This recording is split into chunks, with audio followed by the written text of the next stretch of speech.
Hello everyone, welcome to today's news charter. Before getting into the topics of the day, I have a very important announcement to make. So listen to this and make use of this also. On 31st of this month, we will be conducting a free all India mock test, which will be open to all, and it will be an online mock test. So make use of this opportunity because the question papers are set by people who have already cleared the examination. They are officers, and we have ensured that the quality of the question paper will be completely similar to that of the UPSC examination. Whatever the pattern was in 2023, the same kind of pattern will be followed in the free mock test also. The procedure to apply for this is mentioned in the description. So drop a WhatsApp message to the mentioned number and register yourself and make use of this opportunity. All the best. Now, getting into the topics of the day, let's begin with the prelims practice question.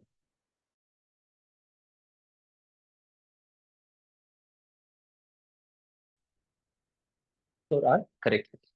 I have told in multiple occasions that the map of Africa is very important. One of the major reasons is in 2023, when the G20 meet happened, when the G20 summit happened, India included the African Union in G20. It is now G20 plus. This is one major reason. Again, India's relationship with the African countries has been increasing in the recent times. So that is another reason. Third, Africa is always considered to be a continent which is ignored by the global community, but mostly affected by several climate and ethnic conflicts. So, because of all these reasons, we need to go through the countries of Africa. We need to know the map of the countries of Africa.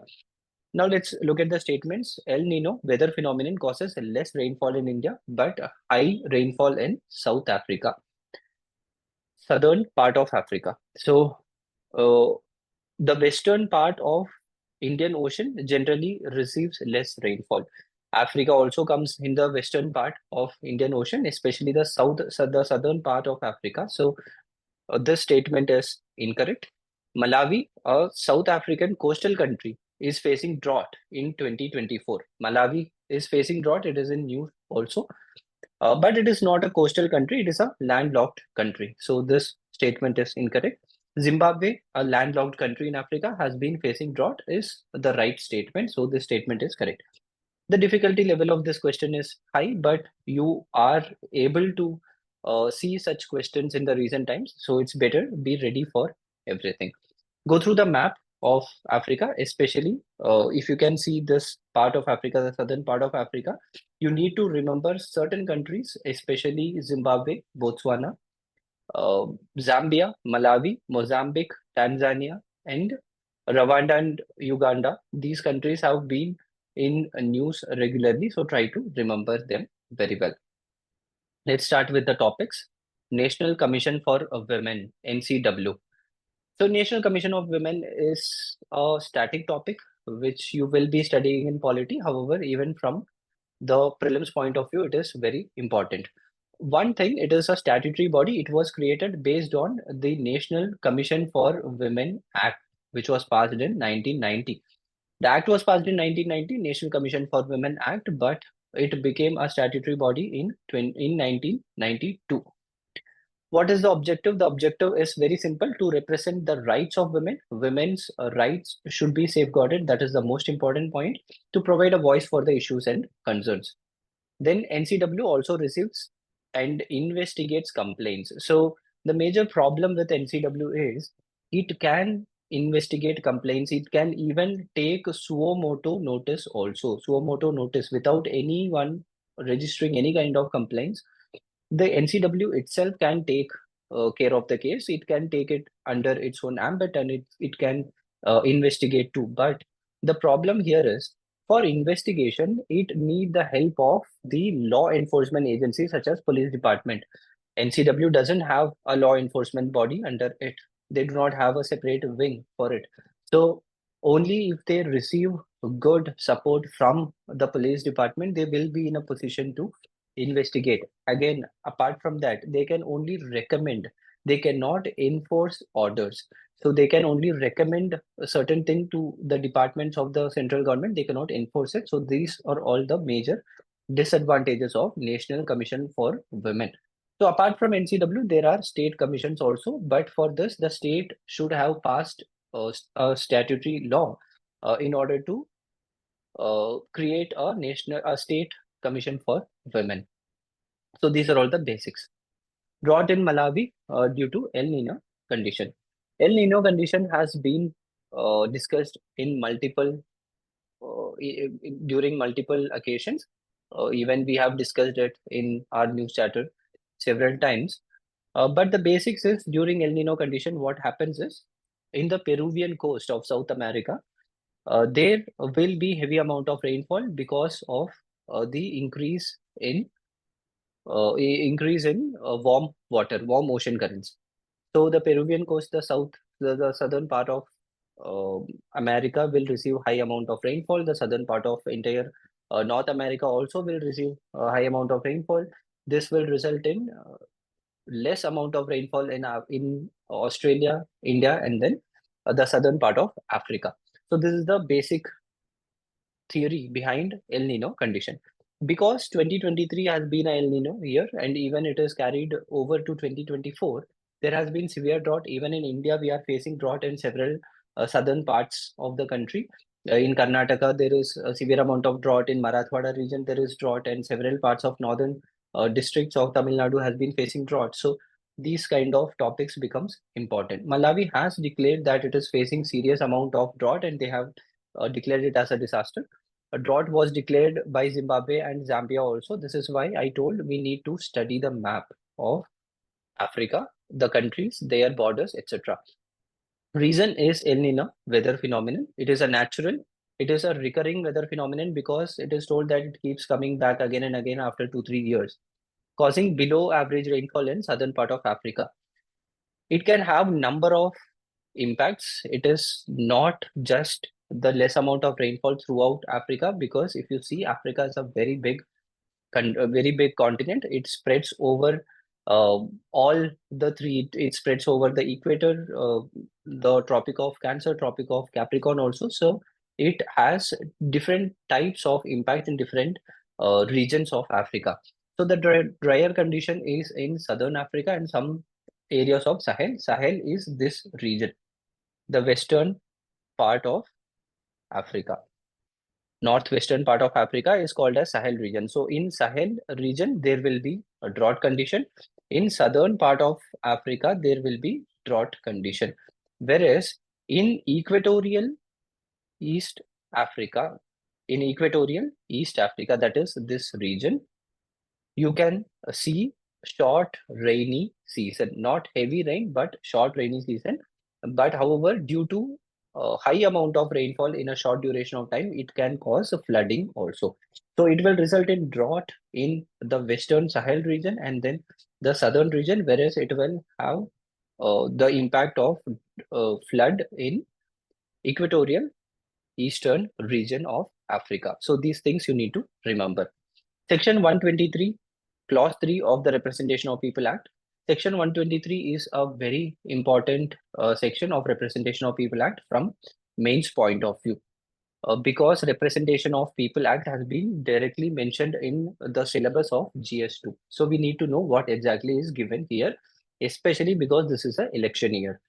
So Section 123 talks about certain things which can be considered as offenses, corrupt practices by the people who are contesting in the election.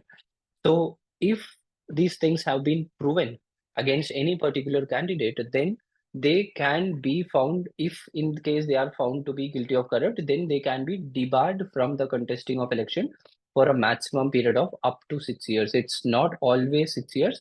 Maximum period of debarment will be 6 years, and it is up to the Election Commission of India to declare for how many years they are debarred.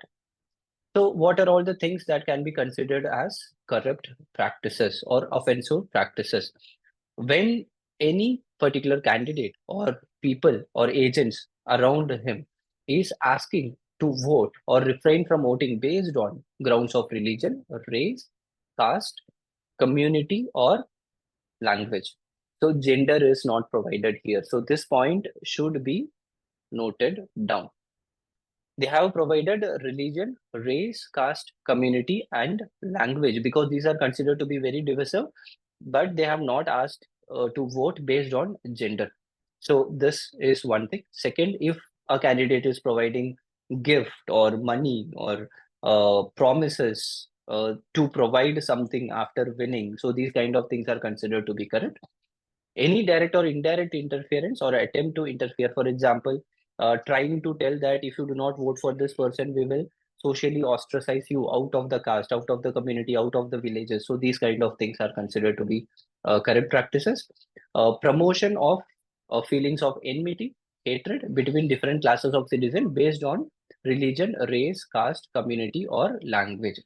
So this particular provision should be noted down by everyone because we might not have a separate law to prevent hate speech or fake news, etc., based on divisive lines, but this particular provision is there in Representation of People Act, which acts against hate speech by the candidates who are contesting in election, hiring or procuring, whether on payment or otherwise a vehicle. So this provision is also should be considered because there were a lot of cases where the people who are contesting in the election, the candidates, they will hire vehicles, bus, lorries, or trucks to take the people of a particular village or region to the poll, to the polling booth, and they will tell, "We are carrying you, so you vote for us. This is the reason we are taking you to that place." They will provide food. They will provide all kind of things.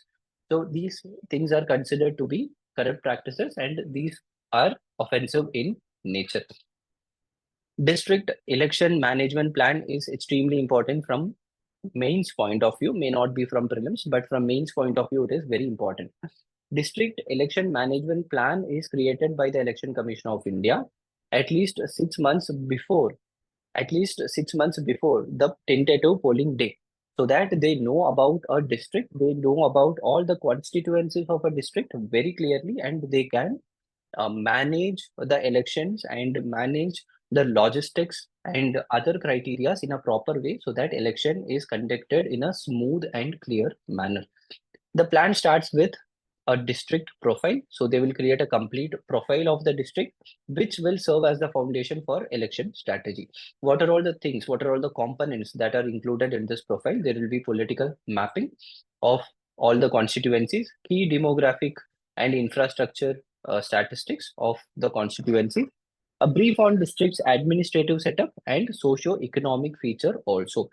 So these things are very easy to remember. Political map is anyways required. Administration and demography should be required, but we are considering socio-economic features also because we need to know what kind of people are living in that region, people belonging to what kind of economic background are living, and what is the reason in a particular constituency the number of people polling is less or high. So these things has to be analyzed by the election commission. That's why we have included this too. So what are all the things that comes under the plan? It is for improving the availability and accessibility of polling stations. There should be enough amount of polling stations in a constituency, ensuring that in all the polling stations enough amount of ramps is there, electricity is there all the time, lighting is there, drinking water, toiletries, and internet connectivity. All the major requirement should be present. Special attention is given to voters with disabilities because we need to ensure that they will get postal voting system, and for senior citizens also, especially for people who are above 85 years of age, we are providing postal ballot, and enough amount of help there should be there. 24/7 control room should be there. uh, Home voting options for certain special categories, advanced postal ballot system for service personnel, etc., should be there. One important point which can be asked in your prelims examination also is sweep, that is systematic voters education and electoral participation plan, because this plan is this has resulted in this has proved to be very profitable and beneficial for the entire country in the last election. So because sweep was used to promote election in social media. So the focus of sweep is to increase electoral participation using social media and by including various communities and including various NGOs, youth organizations, etc., to create awareness among the people. Systematic voters education and electoral participation plan. Take a note of it. The plan also includes training district level teams to enforce model code of conduct and providing a training program for all election personnel. Material management is a very important part of a district election management plan. Materials that are required for the election. For example, indelible ink that is required to place on the nails of the voters after voting, stamps, and all other requirements, whatever requirement is there, the material requirement that has to be taken care of. So everything. So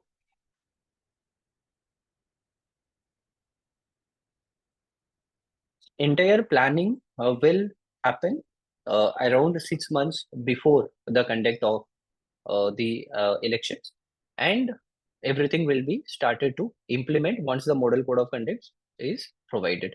So this is all about district election management plan. Try to know the basics so that in mains, if you are getting a question, you can answer it. One important topic from prelims point of view, because whenever there is a technology, you need to know about the basics, how they are manufactured. Semiconductors has been in news for the last 2 3 years, and India has been trying to support the semiconductor manufacturing by providing several different schemes for semiconductor fabrication, fabrications, etc. So we need to know about all these things. What exactly is a semiconductor? A semiconductor is a material that has the property of both conductors and insulator. Conductor conducts electricity, insulator is one which stops the electricity. So semiconductors are those which will have both the properties. They will conduct also, but they will insulate the electricity also if it crosses a particular limit. So you don't have to get into the complete technical details, but the basic things you need to remember.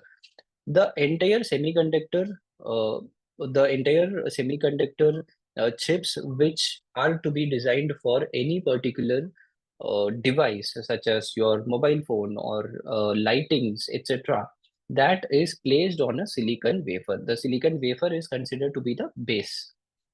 On top of the silicon wafer, we will place the semiconductor materials such as transistors, etc. So these days we have a simple small semiconductor wafer on top of which micro transistors are placed, which are hundreds and thousands in number too. So how do we do that? We will create a silicon wafer, which will be the foundation. Apart from that, once this is over, we will start the photolithography process. Photolithography process is mapping down the places where the semiconductors transistors will be fixed. So the silicon wafer will be coated with a light sensitive material which is called as photoresist. Once this photoresist is coated on top of it, the photoresist will have map or the gaps which will have the map of the materials which are going to be placed. So a base is there, and then it is covered with a photo lithography process, and then a mask is placed on top of it. The mask will have the diagrams of the places where the materials are to be fixed, and then light is passed on top of it. Because the mask has a map, the map is charted down completely on the silicon wafer. After this, they will do doping. Doping is a deliberate process of adding some impurities to the semiconductor so that it will receive the properties that is required. So if a pure metal is there, if you add certain impurities to it, it will become its properties will change. It will conduct less amount of electricity. So this is how semiconductors are made. First, we will have a base, which is a silicon wafer. On top of it, we have to place the semiconductors. So where will we place the semiconductors? That will be created in a mask. The mask will have the complete chart of it. We will place the mask on top of the wafer, and then we will pass the light through it, and then this light will chart down the places so that we can place the things on top of the semiconductor. This is the basic you need to know. You don't have to know the details about it. So this will be all for today. All the best. Study well. Let's meet more.